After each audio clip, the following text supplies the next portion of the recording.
Have you ever looked at a city painting and thought, whoa, that looks so dramatic, like there's a storm coming or the lights are glowing just right? Well, I've got three super simple ways to help you add that same excitement to your own cityscapes. These are no fancy techniques, just easy ways to make your paintings pop. Grab your paints and let's dive in.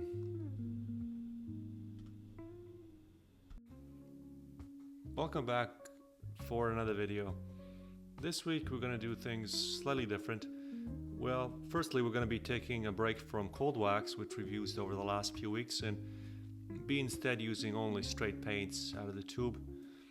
And also the subject matter's changed. I thought I paint another cityscape so that the whole channel isn't devoted to figurative and portrait work. There's been a lot of comments and requests from you guys to explore some other subjects and maybe even some other mediums. Now, for this week, the subject is, I don't know if you want to call this a cityscape, landscape. I like this particular subject. I've painted a lot of cityscapes in the past, but I think the main reason I'm putting this out is to sort of demystify or simplify cityscape painting for a lot of the artists on here, and easy ways that you can improve virtually, instantly with some of these techniques that I will introduce here. I will also, towards the end of this video, give you a fourth hack or trick if you want. It's really no hack or trick, it's just common sense if you want to call it, on ways, again, how to improve cityscape and how to add more drama and grit to your work, and maybe not always make it look so quote-unquote cute.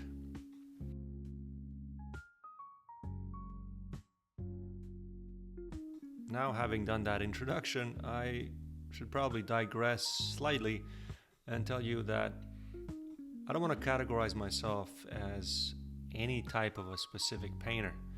You'll find over time, if you're painting based on intuition, feelings, things that I try to teach on this channel, subject matter will change, and it won't necessarily even be a cityscape anymore. It might become something entirely different to you and how you feel.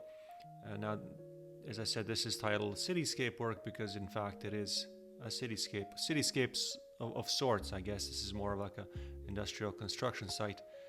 And I'm working off a reference I got from a friend, but I mainly focus on painting based on feeling, intuition, and of course light. And light will be, hint hint, one of the three things that I will discuss in this video.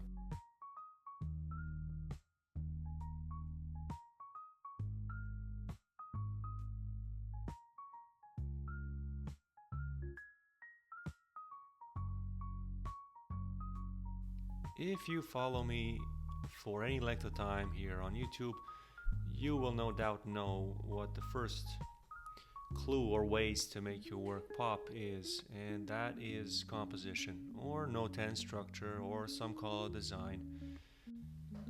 Notan essentially is a balance of light and dark in a piece of artwork. A strong Notan design makes a cityscape feel dynamic even before you start adding any color, as I'm doing here. So what this is initial sort of underpainting layers that I'm applying to this composition using various mark making tools, some of which are very familiar with a lot of you. And now you see at this stage I've sort of simplified the composition to just black and white. I know exactly where the lights of this painting are going to go. As you can see, the finished work on the bottom right, of course, as a reference. I know where the lights are going to go. I know where the darks, of course, as well are going to go. This helps me see the dramatic shapes of the buildings, and in some instances, if you're doing streets and, I don't know, larger skyscrapers, or the sky even, if it's greater, if it's more dominant in your work. But essentially, if you use this big, bold value contrast, you create a certain energy. And you can determine right from the beginning whether a painting can work or not.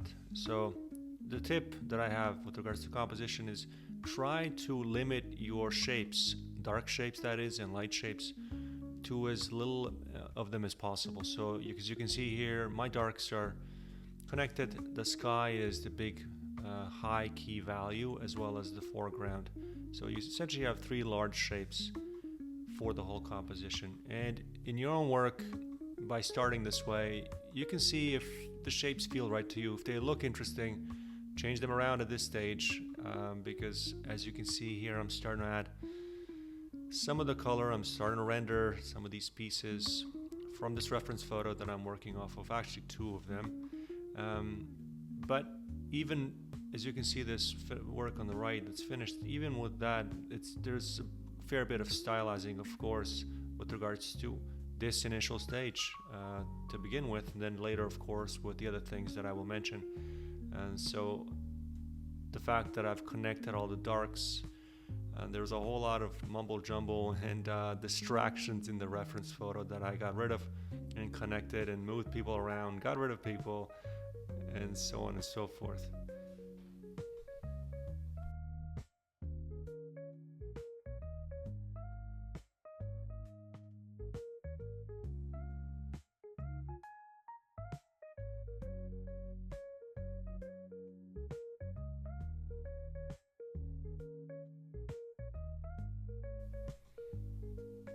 I'm aware that a whole lot of you are new to my channel, so I thought I'd just slightly briefly talk about my materials here, all of which, by the way, are always referenced down in the description of the video for future.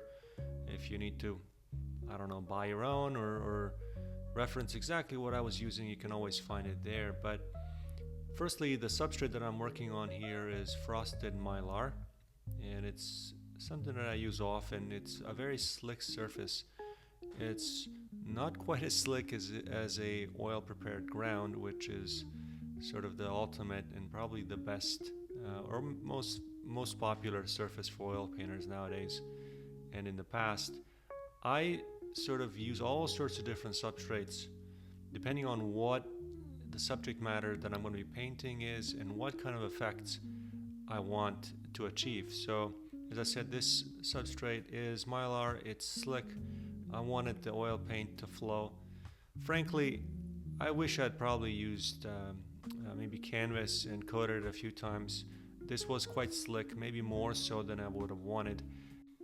As mentioned, the desired look was kind of, the city of industry, gritty painting, and maybe having canvas, which has more tooth, of course, than mylar would have been more appropriate, but I think I made this work. And one of the ways I do that to create texture on these sorts of slicker surfaces is by holding my tools in a certain way. And this obviously comes with many years of experience, but holding it more relaxed and parallel to the substrate, dragging the paint across, which creates this broken color effect. And then if you don't like it, you can always, of course, remove it, and it leaves this, as I said, broken color, impasto, thick paint effect that I'm usually after.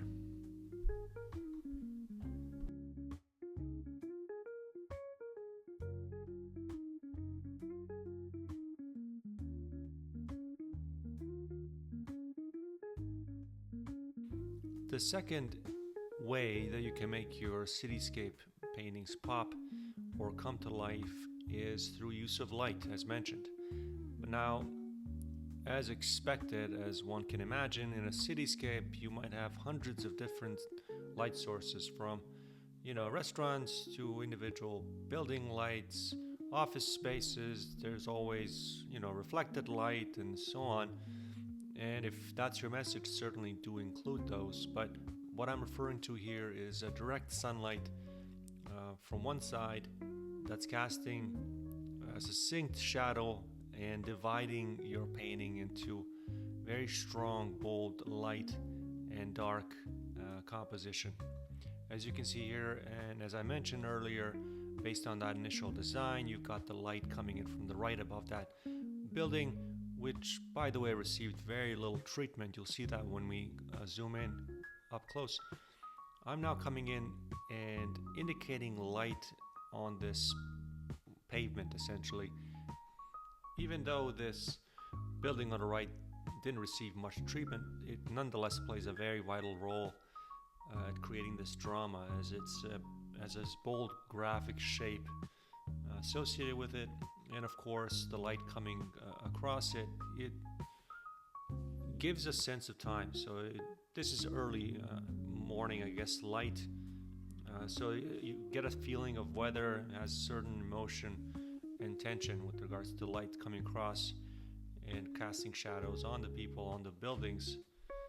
And it also clarifies certain structure and design of the composition. It identifies angles of rooftops and height of structures, depth of alleyways, of roadways if you are working with regards to that concept. But overall light, strong light, like sunlight, creates strong contrast. It grabs attention immediately and adds depth and dimension, and it, of course, makes everything more solid in 3D.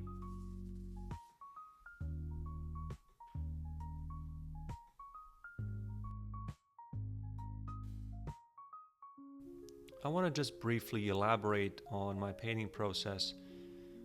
Whereas most of the videos that I've put out here on YouTube have strong subjects associated with them, of course figurative work and portrait work, and even some of the landscape pieces that I put out here have strong subjects. This particular scene, or what drew me to it, is the design itself. So the painting doesn't have necessarily that one thing, that one subject that is either rendered more than the rest of it. It speaks all on its own from the design perspective, composition perspective, which is what I wanted to communicate. Now, having said that, I still wanted this to read as a representational piece, which had me thinking, how far do I push this? What do I render? What do I leave more abstract? As I mentioned before, the building on the right that you see now is relatively abstract. It has a lot of swatches of cool blues and purples and some browns, but a lot of the quote-unquote rendering I left for the left side of the painting.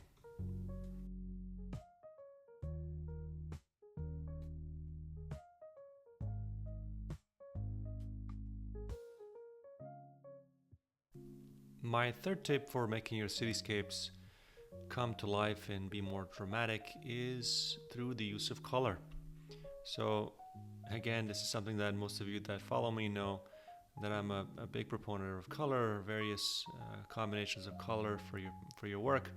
That's part of the reason why I use the tools that I do use, and that they are able to put down the right color at the right temperature without too much fuss. Now, approach to color for cityscape painting for yourself could be one of either bold, unexpected, or expressive. For this particular piece, as you can see, most of it is relatively monotone or toneless. Very limited color choices have been introduced throughout this piece. They're mostly cools, and certainly in the shadows, cool blues, purples, and some browns. Whereas in the light spectrum, I've got obviously warm yellows, again browns, some blues as well. But my approach to this painting is relatively simple in that I kept everything, as I said, toned down. The chroma has been toned down except for this accent color that I'm putting in right now. So everything's, for the most part, cool and blue. It certainly reads that way from a distance, but this limited color palette approach is accentuated with this color that pops on the left, this warm yellow orange, like potentially a red awning that you can put in your work, or a neon sign. It creates a focal point. As I said, this painting doesn't have a focal point beyond the composition, but certainly this color, this bold approach to introducing this high chroma accent yellow, it almost acts as an anchor for this particular painting. As we put the final touches on this piece and come up close to view some of the marks up close, my bonus tip for creating mood and atmosphere is to go for gritty over charming. Choose challenging over comforting. You know, although little perfect cafes or cozy streets are inviting, they often lack tension. Drama thrives on mystery and contrast, like a half-lit scaffold or a towering crane against a stormy sky. And this is exactly why I'll often choose this construction site or industrial cityscapes, because there's this feel of raw, intense, untold stories, broken texture, unfinished structures. There's a sense of movement, things getting built, torn down, left behind. There's energy and emotion and drama. Hopefully you've found these lessons insightful and they can help you with your own work. But if I've overlooked something, please comment down below with all your questions and comments. Thank you very much for watching. I will see you in the next week's video. Bye bye.